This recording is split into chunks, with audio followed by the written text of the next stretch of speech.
नमस्कार दोस्तों, मैं आप सभी का स्वागत करता हूं अपने YouTube चैनल एग्जाम कॉपी में। दोस्तों आज हम बात करेंगे जहांगीर के बारे में। ठीक है, देखेंगे कि कितना इम्पोर्टेंट है हमारे ये एग्ज़ाम के लिए, और जो भी जहांगीर से जो भी महत्वपूर्ण जो प्रश्न पूछे जाते रहे उन सब के बारे में हम डिस्कशन करेंगे। अभी एक एक करके सारी चीज़ों को हम डिटेल में देखेंगे, समझेंगे, ताकि अगर जहांगीर से अगर कोई भी प्रश्न अगर बनता है परीक्षा में तो वो हमसे न छूटे। अगर आप लेखपाल की तैयारी कर रहे हैं, उत्तर प्रदेश कांस्टेबल की तैयारी कर रहे हैं, हेड ऑपरेटर की तैयारी कर रहे हैं, या फिर असिस्टेंट रेडियो ऑपरेटर की तैयारी कर रहे हैं, तो आप यहाँ से बेझिझक पढ़ सकते हैं, कोई दिक्कत नहीं है। और पूरी कोशिश मेरी यही रहती है कि बढ़िया से बढ़िया कंटेंट आप लोगों को कम से कम समय में दे दिया जाए। ठीक है, तो ठीक है, अगर आपने चैनल को सब्सक्राइब नहीं किया तो प्लीज़ सब्सक्राइब कर लीजिए, बेल आइकन को ऑन कर लीजिए, लाइक कीजिए, कमेंट कीजिए और शेयर कीजिए। और अब हम वीडियो को स्टार्ट करते हैं और हम देखेंगे जहांगीर। ठीक है, तो जैसा कि पिछली क्लास में मैंने आपको बताया था कि अकबर की मृत्यु हो चुकी है 1605 में। क्यों? क्योंकि उनको भूख नहीं लग रहा था। उसका कारण भी जहांगीर ही था। क्यों? क्योंकि जहांगीर ने कुछ ऐसे कारनामे कर दिए थे जिसकी वजह से वो अकबर जो थे काफ़ी परेशान मतलब हो गए थे। और परेशानी इसलिए भी हो गई थी उनको क्योंकि जहांगीर जो है, जहांगीर, ठीक है, जहांगीर, इसका नाम है सलीम। ये याद रखिएगा आप लोग, इसी का नाम सलीम भी है। ठीक है, और सलीम इसका नाम सिर्फ इसलिए पड़ा है क्योंकि अकबर के पुत्र नहीं हो रहे थे, तो उन्होंने काफ़ी मतलब वो काफ़ी मंदिरों पर गए थे, काफ़ी मतलब दरगाहों पर गए। तो एक जो है नाम थोड़ा याद रखिएगा, सलीम, शेख सलीम चिश्ती की दरगाह। ठीक है, शेख सलीम,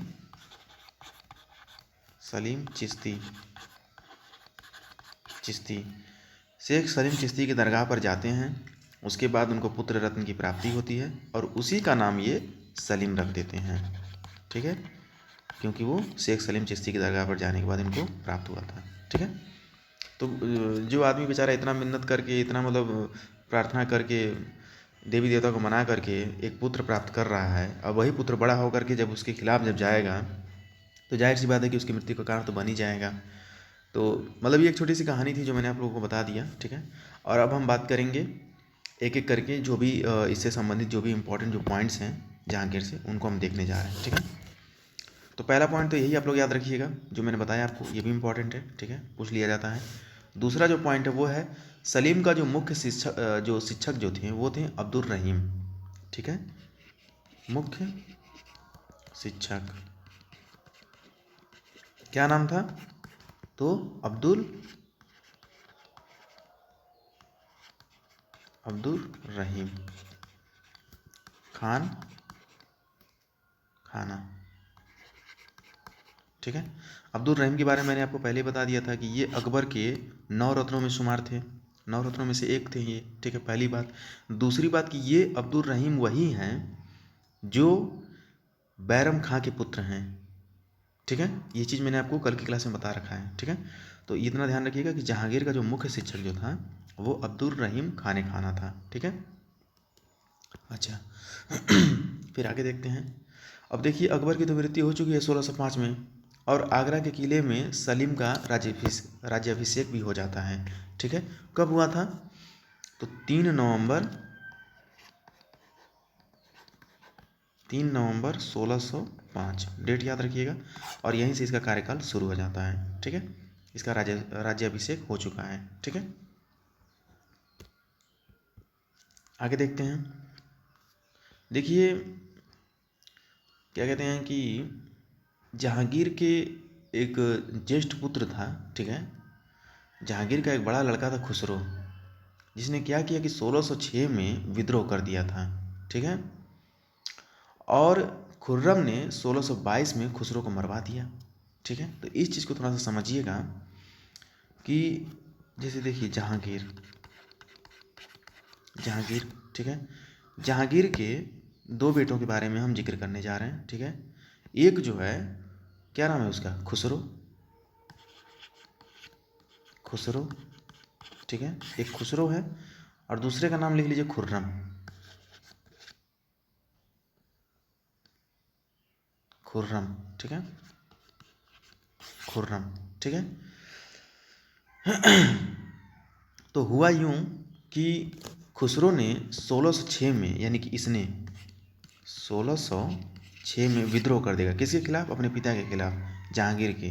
ठीक है, तो खुर्रम क्या करेगा कि 1622 में यानी कि कुछ समय के बाद खुसरो को मरवा देगा, यानी कि खुर्रम जो है इनको निपटा देगा। कब? तो 1622 में, यानी कि अपने पिता के कार्यकाल के समाप्ति के जस्ट 5 साल पहले उसको निपटवा देगा। ठीक है, क्यों? क्योंकि खुर्रम की कहानी हम बाद में पढ़ेंगे, और खुर्रम कोई और नहीं है, मैं आपको पहले बता दूं कि ये महाशय जो हैं, इनका नाम तो सब लोग सुने होंगे। ठीक है, शाहजहाँ है ये,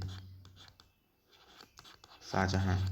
ठीक है, देख रहे हैं बचपन का नाम इन लोगों को कुछ और रह रहा है, जवानी में कुछ और हो जा रहा है। ठीक है, तो ये खुर्रम शाहजहाँ ही है। ठीक है, जिसने अपने भाई को मरवा दिया था। ठीक है, और अपने जब उसके पिता का जो कार्यकाल जब पूरा होने वाला था 1627 में, उसके 5 साल पहले ही मरवा देगा। और उसके पीछे सिर्फ यही कारण नहीं था कि विद्रोह किया था, उसके पीछे ये भी कारण था कि शाहजहाँ को अब गद्दी पर बैठना है, क्योंकि इसका पिता जो है ना बहुत बड़ा शराबी था, जहांगीर, बहुत बड़ा।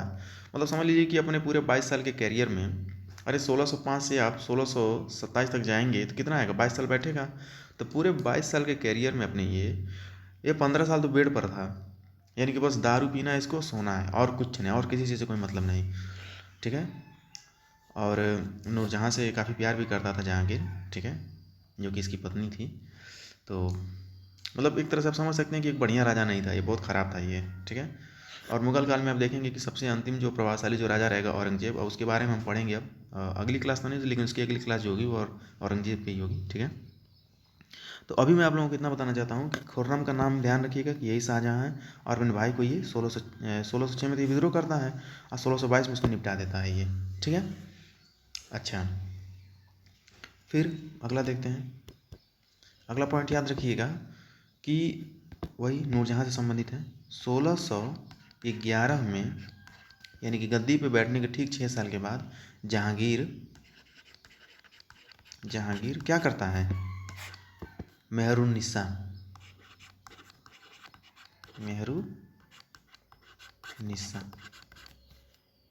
इनका जो नाम था, ये क्या नाम था? नूरजहाँ। तो मिडिल हिस्ट्री में थोड़ा सा ध्यान दीजिएगा, मुगल काल में स्पेशली, कि इन लोगों का नाम कुछ और रहता है और जाना जाता है किसी और नाम से इन लोगों को। ठीक है, तो थोड़ा सा ध्यान रखिएगा। तो ये मेहरुन्निसा का जो मतलब नूरजहाँ का जो असली जो नाम था वो था मेहरुन्निसा। ठीक है, और इससे क्या किया, ये 1611 में शादी कर लेता है। और आपको मैं बता दूं कि ये मेहरुन्निसा जो है ये एक विधवा थी। ठीक है, और जहांगीर चूँकि सुल्तान था, राजा था। ठीक है, तो भाई इसको कौन मना करेगा? ठीक है, और उसने इसे शादी कर लिया। ठीक है, इतना आपको ध्यान में रखना है। लेकिन ये नूरजहाँ जो है ये बहुत ही मतलब एक समझ सकते हैं आपकी बहुत ही शार्प लेडी थी। ठीक है, इसने क्या किया था कि एक दल बना के रखा था जिसका नाम था जुनता दल। ठीक है, और इस जुनता दल में तमाम मंत्री और अधिकारी हुआ करते थे। ठीक है, तमाम मंत्री और अधिकारी हुआ करते थे। और अब चूंकि जुनता दल जो है ये मेहरुन्निसा के अंडर में है, और सारे अधिकारी और कर्मचारी इसी के अंडर में हैं, तो आप समझ सकते हैं कि जहांगीर बस एक नाम मात्र के लिए राजा रह गया है। ठीक है, सारा रूल जो है मेहरुन्निसा कर रही है, और इसके खिलाफ कोई जाता भी नहीं था नूरजहाँ के, क्योंकि इसी जुनता दल में बहुत सारे गुप्तचर भी थे जो कि इसको बता देते थे कि मैडम ये आपके खिलाफ बुराई कर रहा है, तुरंत ही उनको ये साफ करवा देती थी। ठीक है, तो इस चीज़ को आप ध्यान में रखिएगा। अगला देखते हैं। अगला है, देखिए कभी कभी प्रश्न जो है एक तरह से ये पूछा जाता है कि चित्रकला का स्वर्णकाल किसके शासनकाल में हुआ था। ठीक है, तो इस पॉइंट को ध्यान रखिएगा, पूछा जाता है हमेशा कि चित्रकला का स्वर्णकाल किसके टाइम पर हुआ है? तो ये जहांगीर के टाइम पर हुआ है। जहांगीर के टाइम पर ही चित्रकला का स्वर्णकाल माना जाता है। ठीक है, यानी कि इसके टाइम पर पेंटिंग जो है ना वो एकदम मतलब टॉप लेवल पर पहुंच चुका था। ठीक है, अच्छा, फिर अगला पॉइंट देखते हैं। नूरजहाँ का जो फादर था, नूरजहाँ के पिता, ठीक है, कौन थे? तो इनका नाम था एतमादुल्ला। ठीक है,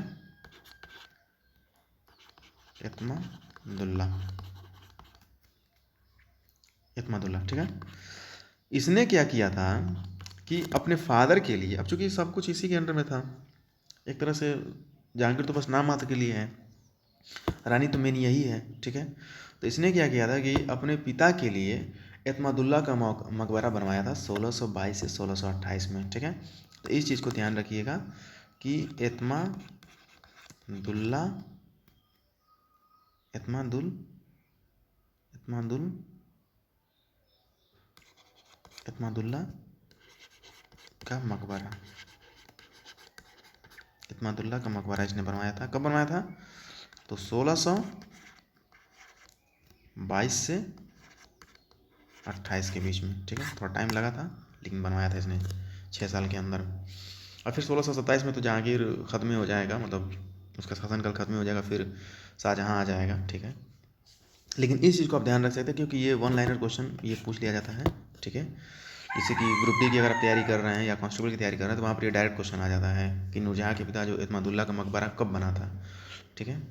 तो ये आपको बताना होगा, ठीक है। और एक पॉइंट है इसमें कि ये पूर्णतः जो है ना ये संगमरमर से बना था, संगमरमर से ये बना हुआ मकबरा है ये, ठीक है। तो आप समझ सकते हैं कि आज के टाइम पर मतलब कितना कॉस्ट आता है, तो उस टाइम पर तो खैर बात ही अलग थी, ठीक है। अगला पॉइंट देखते हैं। अगला पॉइंट है कि 1608 में विलियम हॉकिंस मुगल दरबार में आता है, ठीक है। विलियम हॉकिंस ये कई बार पूछा जा चुका है। विलियम हॉकिंस जो हैं ये मुगल दरबार में आते हैं, ठीक है। मुगल दरबार में आता है, ठीक है। और ये काफ़ी बार पूछा जा चुका है। सबसे पहले तो ये पूछा जाता है कि विलियम हॉकिंस किसके काल में आया था, तो आपको बताना होगा कि जहांगीर के काल में आया था, जहांगीर के, ठीक है। ये कई बार पूछा जा चुका है, तो इसको प्लीज़ आप लोग मतलब गंभीरता से लीजिएगा, इम्पॉर्टेंट है ये, ठीक है। जहांगीर के काल में आया था 1608 में, ठीक है। और जहांगीर ने हॉकिंस को 400 का मनसब दिया था। तो ये इतना इम्पोर्टेंट पॉइंट नहीं है, ठीक है। लेकिन अगला जो पॉइंट है ये इम्पोर्टेंट फिर हो जाता है कि जहांगीर ने हॉकिंस को इंग्लिश खां की उपाधि दिया था, ठीक है। यानी कि विलियम हॉकिंस को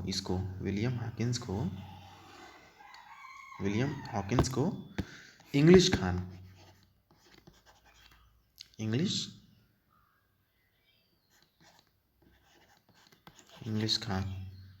खां की उपाधि दिया था। कौन दिया था? तो ये जहांगीर ने दिया था, ठीक है। इस चीज़ को ध्यान में रखिएगा, ठीक है। और अगला जो पॉइंट है वो है कि जहांगीर के मकबरे को जहांगीर का मकबरा कौन बनवाया था? अरे भाई वही बनवाएगा ना जिसके हाथ में पूरा पावर है, नूरजहाँ। तो एक चीज़ आप देख रहे हैं, नोटिस करिए कि अपने फादर का भी बनवा रही है, अपने हस्बैंड का भी बनवा रही है, तो कहीं ना कहीं मतलब पूरे सत्ता का जो मालकिन है वो यही है, ठीक है। इस चीज़ को ध्यान में रखिएगा। तो जहांगीर से इम्पोर्टेंट जो भी पॉइंट्स थे हमने उनको देखा है और यहाँ पर हमारा कवर हो जाता है। और अब हम बात करने जा रहे हैं कुछ स्थापत्य कला के बारे में, ठीक है। प्रमुख जो हैं, क्योंकि यहाँ से प्रश्न बन जाता है, प्रमुख स्थापत्य, ठीक है। प्रमुख स्थापत्य तो नोट करते रहिए एक एक करके। आगरा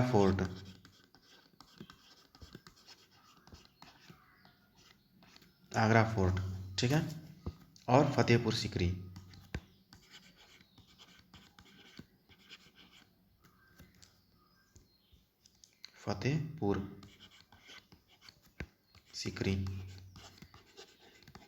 आगरा फोर्ट और फतेहपुर सीकरी कब बना है ये? तो ये बना है 1574 में। किसने बनवाया है?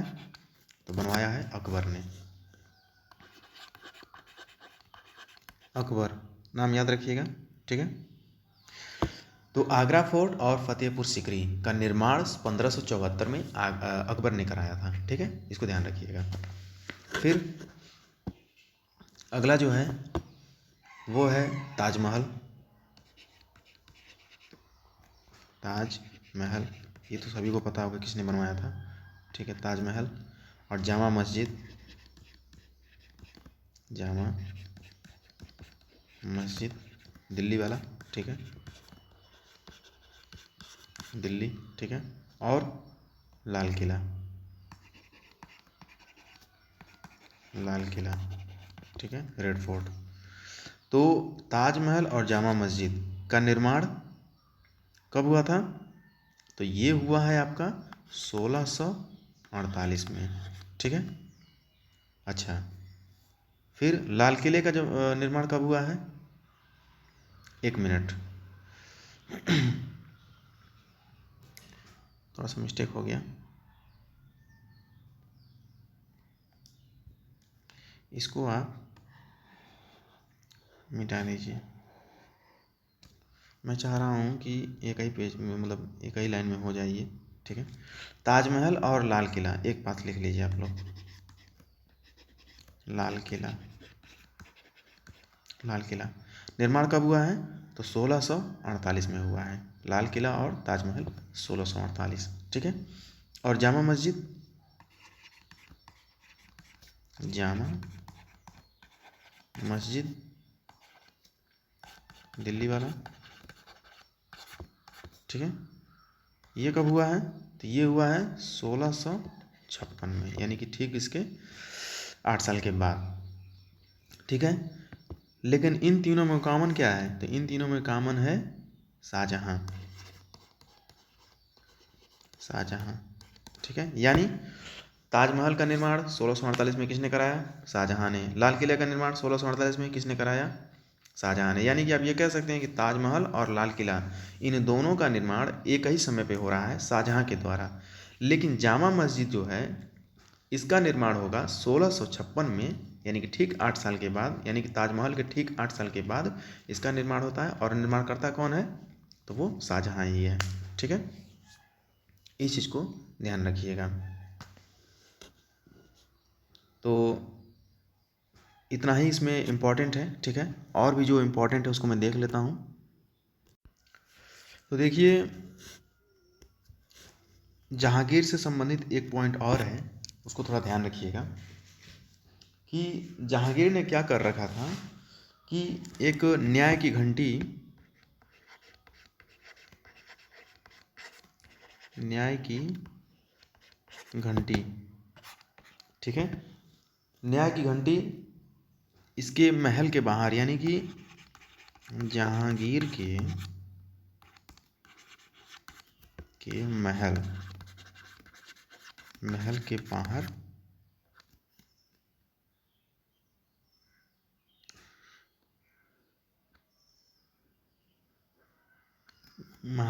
महल के बाहर टंगी थी, ठीक है, बाहर बना रखा था, ठीक है।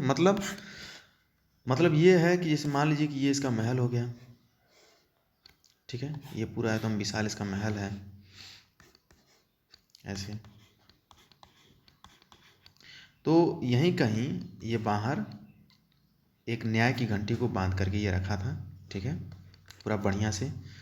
जो जिन लोगों को लगता था कि उनके साथ नाइंसाफ़ी हुई है, उन लोगों को नहीं समझा जा रहा है, उन लोगों का शोषण हुआ है, तो वो लोग आते थे, उस घंटी को बजाते थे। फिर जहांगीर अपने महल में डायरेक्ट उन लोगों को बुलाता था और उन लोगों का जो दर्द था, जो तकलीफ़ था, उसको वो सुनता था, ठीक है, और उनका निपटारा किया करता था समस्याओं का, ठीक है। तो इस चीज़ को ध्यान में रखिएगा, ये परीक्षा में पूछा जाता है, इसलिए मैंने बता दिया आपको, क्योंकि फिर छूट जाता तो दिक्कत हो जाता, ठीक है। तो न्याय की घंटी किसने बनवाया था? तो जहांगीर ने बनवाया था, ठीक है। तो इस प्रकार से हमारा जहांगीर जो है वो कंप्लीट होता है। और कल जो हम पढ़ेंगे वो पढ़ेंगे शाहजहाँ के बारे में, ठीक है। शाहजहाँ के बारे में देखेंगे कि शाहजहाँ, देखिए 1527 में तो अब इसकी मृत्यु हो जाएगी, 1527 कह रहे हैं, 1627 में इसका मृत्यु हो जाएगा जहांगीर का, ठीक है। क्यों मृत्यु हो जाएगा? क्योंकि अभी शारीरिक रूप से एकदम एकदम सक्षम नहीं है, अक्षम हो चुका है ये। और अब इसको कई कई बीमारियां हो चुकी हैं, शराब बहुत ज़्यादा पीता था, ठीक है, और साथ ग्रसित भी रहने लगा था, ठीक है। और फिर उसके बाद वही हुआ जिसने जो इसने अपने फादर के साथ किया था वही इसके बेटे ने इसके साथ कर दिया, ठीक है। और फिर ये भी एकदम बीमार रहने लगा और 1627 में इसकी मृत्यु हो जाती है। और फिर 1627 में शाहजहाँ जो है शाहजहाँ शाहजहाँ गद्दी पर बैठेगा। और फिर उसके बाद हम शाहजहाँ के बारे में सारी चीज़ों को देखेंगे, पढ़ेंगे और समझेंगे, ठीक है। तो ठीक है दोस्तों, अगर अपने चैनल को सब्सक्राइब नहीं किया तो प्लीज़ सब्सक्राइब कर लीजिए, बेल आइकन को ऑन कर लीजिएगा, लाइक कीजिए, कमेंट कीजिए और शेयर कीजिए। मिलता हूँ फिर मैं आप लोगों को अगली वीडियो में, तब तक के लिए नमस्कार।